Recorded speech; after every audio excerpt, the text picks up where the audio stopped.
Bueno, buenas tardes, gracias por estar aquí, gracias a la Sociedad Anticancerosa por la invitación, particularmente a la doctora Patricia, al doctor Monserrat. Lo que a mí me corresponde hablar es sobre el tratamiento sistémico del cáncer gástrico, del cáncer...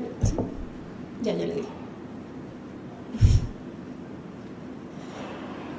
Sobre el cáncer gástrico, el tratamiento sistémico del cáncer gástrico en estadios tempranos, es decir, el cáncer gástrico que es operable de entrada.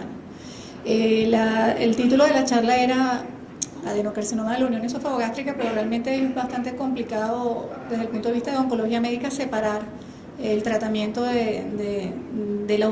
sea, dependiendo de la ubicación, si es en la unión propiamente dicha, que si es de lo que es el estómago como tal. Y como vamos a ver, la mayoría de los estudios pues juntan tanto la parte de adenocarcinoma gástrico como de la unión esofagogástrica, como incluso en el tercio inferior del esófago, y los colocan todos dentro de los mismos pacientes a estudiar. Considerando que independientemente del mejor tratamiento local que le brindemos al paciente con intento curativo, el paciente tiene una probabilidad alta de recaer de su enfermedad a lo largo del tiempo, hemos considerado que el uso de un tratamiento complementario va a cambiar el pronóstico y puede cambiar el pronóstico del paciente. Se estima que casi un 65% de los pacientes van a tener una recaída de su enfermedad en algún momento de la vida, y lamentablemente una vez que hay la recaída, en un plazo aproximado de 2 años el paciente puede fallecer de la enfermedad. De ahí todos los esfuerzos de tratar de hacer un diagnóstico certero al inicio para poder ofrecer el mejor tratamiento posible al paciente, optimizando la estrategia que tengamos, individualizando a la persona y poder así tratar de mejorar este pronóstico de la enfermedad. Para hacer una buena clasificación contamos con varios métodos diagnósticos. Someramente, bueno, el uso de la tomografía, del PET o la laparoscopia, dependiendo con sus limitaciones cada uno de sensibilidad y especificidad. Tanto la tomografía como el PET, más que todo es para tratar de descartar que haya enfermedad a distancia y nos puede ayudar en la parte de adenopatías sospechosas de enfermedad. La laparoscopia es cuando el cirujano sospecha de alguna manera que pueda haber enfermedad diseminada, ya sea en diafragma o peritoneo, y la ecografía endoscópica aquí juega un rol bien importante con ustedes los gastroenterólogos, porque son los que van a determinar realmente lo más cercano posible lo que es el tamaño del tumor y si hay afectación ganglionar o no hay afectación ganglionar. En sí todos son complementarios, pero la endoscopia en esta parte de tratamiento temprano de la enfermedad casi que es fundamental. Y bueno, yo solamente traje la imagen, ustedes me dirán qué es lo que se ve allí porque yo no sé mucho, pero vemos cómo se puede diferenciar dependiendo de dónde está la ubicación de la lesión, qué membrana atraviesa, y dependiendo de eso saber si la enfermedad se encuentra en una etapa inicial a nivel solamente de la mucosa, submucosa, etcétera, y también de alguna manera nos puede orientar de la presencia o no de adenopatía sospechosa. Una vez que se tiene esto, pues tenemos que asumir que clínicamente el paciente puede estar dentro de una etapa de la enfermedad dependiendo del tamaño, dependiendo de la presencia o no de adenopatías, y esta etapa de la enfermedad es la que nos va a decir a nosotros si el paciente de repente solamente puede necesitar una resección local de la lesión por endoscopia, o si ya desde el punto de vista de los gastroenterólogos ya un estadio 1B ya debería necesitar un tratamiento quirúrgico curativo, y desde el punto de vista del oncólogo, si es un estadio 1B hasta un estadio 3A aproximadamente, qué podemos ofrecerle de carácter curativo al paciente, y si ya definitivamente es un estadio más avanzado, 3B, 3C o 4, pues saber que el objetivo pues lamentablemente va a ser un tratamiento paliativo para mejorar los síntomas y tratar de mejorar la calidad de la vida.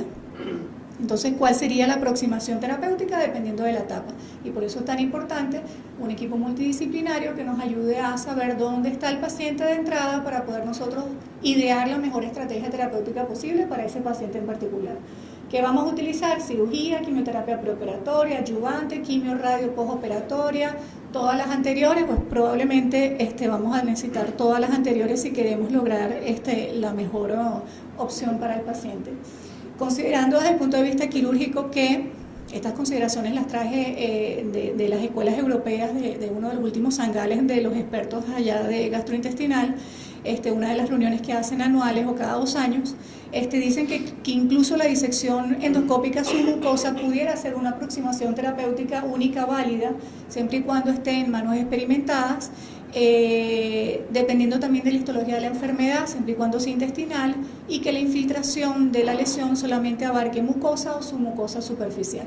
Quizá en estos pacientes solamente si anatomía patológica confirma que es una resección R0 tipo intestinal y que tiene una limitación a nivel superficial de la submucosa, quizá va a ser el tratamiento definitivo, ya que se estima que menos del 3% de los casos puede haber enfermedad ganglionar diseminada en las series asiáticas. En las series europeas dice que pudiera ser un poquito más. Ya cuando el tumor tiene histología difusa o infiltra profundamente la submucosa, la cirugía es de carácter obligatorio y estamos hablando de un estadio 1B. Y en tumores clínicamente CT2 que no tengan ganglios positivos por estudios radiológicos, ahí empieza la controversia. Es un paciente que va a ser candidato netamente a cirugía de entrada y después vemos qué es lo que se le puede ofrecer, o un paciente que puede ir a tratamiento previo a la cirugía radical de quimioterapia para ver si podemos disminuir esa etapa inicial del tumor. Cuando ya la lesión es un estadio clínico T2, haya enfermedad ganglionar probable o un T3, ya la mayoría de las escuelas europeas y al menos europeas y americanas consideran que iniciar tratamiento con quimioterapia primaria y posteriormente ir a un tratamiento quirúrgico debería ser la opción estándar para el paciente. Ahora, ¿por qué dar quimioterapia primaria?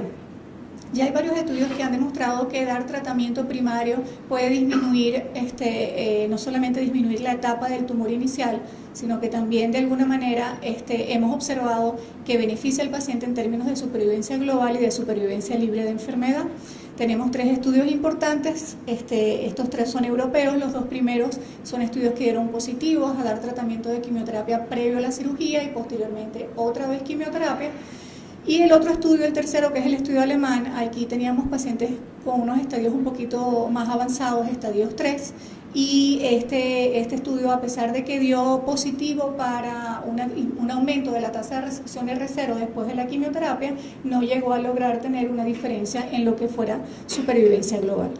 El primer estudio, que es el estudio inglés, es un estudio que los pacientes pues simplemente se dividían, pacientes operables, estadios 2, 2A, 2B, 3, 3A, eran pacientes que se dividían, era a tratamiento primero con quimioterapia, era un esquema que llevaba 5-fluoracilo, epirubicina y cisplatino por 3 ciclos, y posteriormente iban a un tratamiento quirúrgico definitivo. 6 semanas después del tratamiento quirúrgico de 6 a 12, el paciente iba a tratamiento otra vez con quimioterapia adyuvante. Quimioterapia neoadyuvante la que damos antes de hacer un tratamiento definitivo, y la quimioterapia adyuvante la que damos cuando ya el paciente está libre de enfermedad, no hay evidencia de tumor, y lo hacemos con el objetivo de tratar de eliminar lo que pueda haber quedado de enfermedad, pero realmente no hay evidencia de enfermedad. Las curvas demostraban que los pacientes que recibieron la quimioterapia previa a la cirugía tuvieron un aumento en el tiempo de la supervivencia global y un aumento en el tiempo de estar sin enfermedad, y eso fue estadísticamente significativo. Todos los subgrupos de los pacientes, independientemente si eran de esófago inferior, si era de unión esofagogástrica o si eran de estómago, que era la gran mayoría en esta serie, todos los pacientes se beneficiaron, y esto dio como conclusión de que se pudiera disminuir la posibilidad de morir de cáncer gástrico en un 25% y de poder disminuir la posibilidad de tener otra vez la enfermedad en un 44%. El segundo estudio es un estudio francés, este es un estudio muy parecido, se le daba quimioterapia al paciente 3 ciclos previo a la cirugía, también eran pacientes operables, y lo que cambió un poco fue el esquema de quimioterapia. En este tratamiento se dio fue cisplatino y 5-fluoracilo, y vemos como el objetivo primario, igual que el primer estudio fue supervivencia global, y vemos como también hubo una ventaja a favor del paciente que recibió quimioterapia previo a la cirugía, de un 38 versus un 24% de posibilidad de estar sin enfermedad y de estar posteriormente vivo a los 5 años. Estos 2 estudios variaron básicamente, no solamente en el esquema quizá de alguna de las drogas de quimioterapia, sino que en este estudio francés la mayoría de los pacientes tenían tumores de la unión esofagogástrica. Fue el inicial de criterio de inclusión. Lo que pasa es que después se asociaron pacientes también con tumores de estómago y tumores incluso de esófago inferior. El estudio anterior era al revés, tenía más incidencia en pacientes con tumores a nivel del estómago. Ahora, ¿por qué hacer esto? ¿Por qué dar quimioterapia neoadyuvante? Simplemente para tratar de mejorar la tasa de resección. Bueno, esa es una opción. Y la otra opción es que se ha visto que al tratar nosotros o al poder nosotros a través de la quimioterapia disminuir la etapa clínica de la enfermedad, podemos también mejorar el pronóstico del paciente. Esto se había visto mucho antes en pacientes con cáncer de mama, ya habían datos que decían que lograr una respuesta completa patológica iba a cambiar el pronóstico del paciente antes de la cirugía con la quimioterapia, pero en gástrico eso no se tenía muy claro. Ya hay varias series que demuestran que sí se cambia, y no solamente logrando una respuesta completa patológica, sino que también logrando simplemente disminuir el estadio inicial del tumor. En este estudio fue solamente de unión esofagogástrica y también habían pacientes con adenocarcinoma del tercio inferior del esófago, y 468% de estos pacientes fueron candidatos a recibir quimioterapia neoadyuvante, y de esa quimioterapia neoadyuvante vimos estos resultados.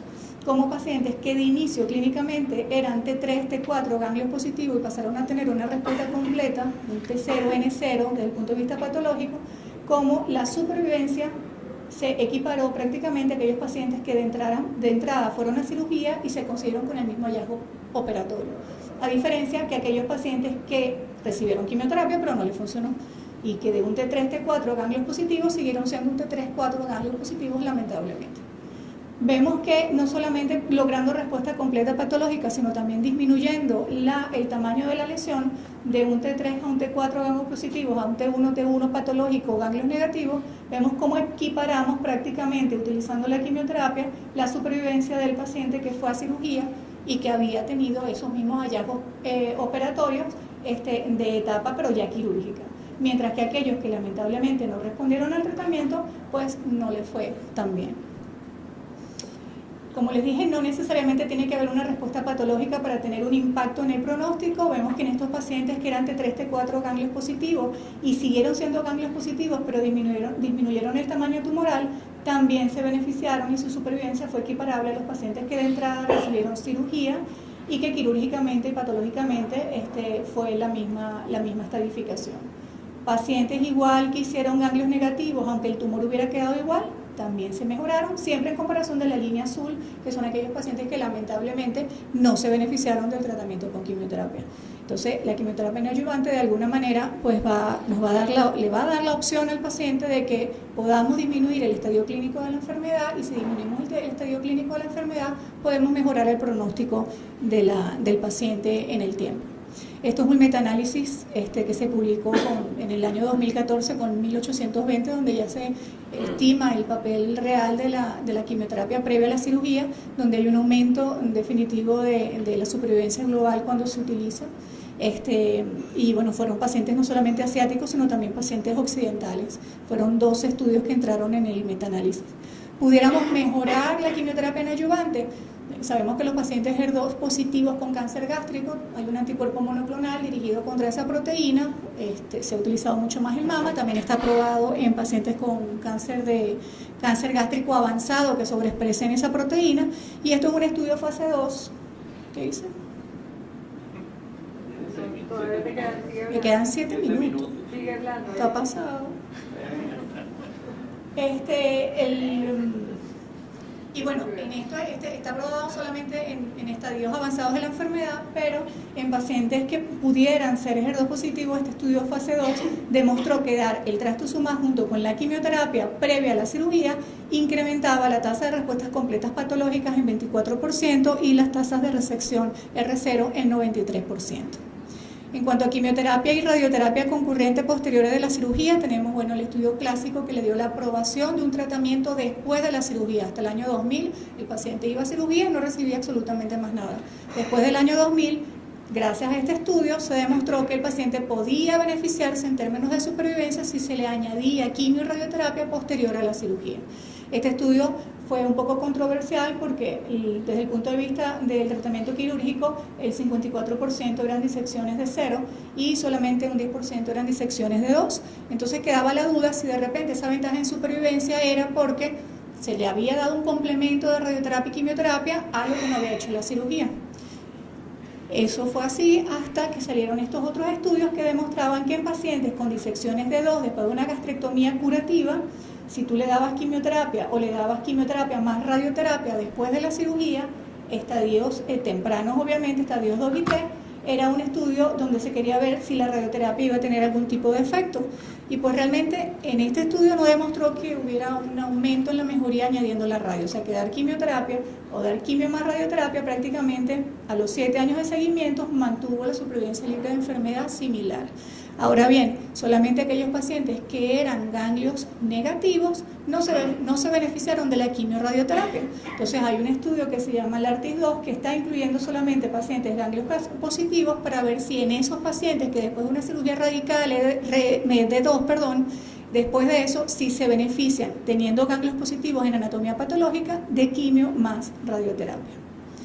Este es otro estudio que más o menos reporta lo mismo, quimio versus radio después de una cirugía de 1, y vemos también que pareciera que en el tiempo dar la quimio o la radio o sea, es beneficiosa, pero no da ningún beneficio adicional la radioterapia, pero obviamente siempre pues tenemos que esperar el resultado del estudio fase 3. En cuanto a quimioterapia adyuvante, son pacientes que previamente no habían recibido quimioterapia inicial, ni adyuvantes, pacientes que fueron operados de entrada, se les da quimio, se les da radio, se les da cirugía. Bueno, este estudio dividía dejarlos en observación versus darles quimioterapia. El esquema que se utilizó fue capecitabina, oxaliplatino por 6 meses y eso aumentó la supervivencia global y la supervivencia libre de enfermedad de los pacientes. Entonces, tenemos varios estudios que de alguna manera nos dicen que dar tratamiento previo o posterior a la cirugía con quimioterapia puede mejorar el pronóstico de la sobrevida de los pacientes. En cuanto un poquito a la dinámica de qué hacer, si es un estadio 1A, 1B, etcétera, les traje para finalizar las guías, por ejemplo, de los europeos, donde ellos estipulan que la quimioterapia se debería de dar preoperatorio ya en estadios 1B prácticamente. Ellos hacen un algoritmo donde el paciente para ellos puede ser operable un T1, donde quizás solamente con una resección endoscópica basta y sobra, mientras que si ya es un T1 pudiera ir a quimioterapia preoperatoria, cirugía y luego incluso quimioterapia postoperatoria, o podía ir solamente a cirugía y dependiendo de los resultados ir a adyuvancia con quimioterapia y radioterapia o ir a adyuvancia solamente con quimioterapia. En pacientes con cáncer inoperable, igualito van a tratamiento de quimioterapia y si por casualidad se hacen operables, iría a este mismo algoritmo. Los japoneses aquí, ellos no creen en la quimioterapia, ni creen en la radioterapia, ni nada. Ellos de entrada, si es un CT1 clínico o un T2, T3 clínico o un T4B, igualito van a cirugía. Aquí no hay quimioterapia ni pre y bueno, prácticamente tampoco post. Ellos solamente hacen la acotación que si clínicamente es un CT1A a nivel de la mucosa, si es diferenciado, si es menor de 2 centímetros y si tiene invasión linfovascular negativa, va simplemente a resección endoscópica.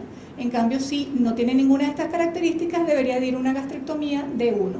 El CT1B a nivel de su mucosa ya va a gastrectomía de 1 o de 2 dependiendo de estas características y ya teniendo ganglios positivos todos van a disecciones curativas de 2. Y después de la cirugía quizá estos pacientes pudieran beneficiarse de quimioterapia adyuvante. Los americanos es como una mezcla entre los europeos y los japoneses, pero ellos sí consideran la quimioterapia preoperatoria en pacientes, pero ya con estadios clínicos T2 o mayores y si hay ganglios positivos. También están las guías del NCCN. En conclusión, la quimio-radioterapia adyuvante mejora la supervivencia libre de enfermedad a los 3 años en pacientes ganglios positivos posterior a cirugía de 2. Indicada en pacientes que no han recibido quimioterapia neoadyuvante y en aquellos con disección de 0 o de 1 como parte del control del tratamiento. La combinación de las diferentes modalidades parece ser la mejor estrategia para estos pacientes, quimio neocirugía y quimioterapia adyuvante. El beneficio de la quimio neoadyuvante, tanto en gástrico como en unión esofagogástrica, ha sido claramente establecido y debe ser considerado en pacientes operables, no que estén localmente avanzados y por eso que van a quimio, no. Pacientes que de entrada pueden ser operables.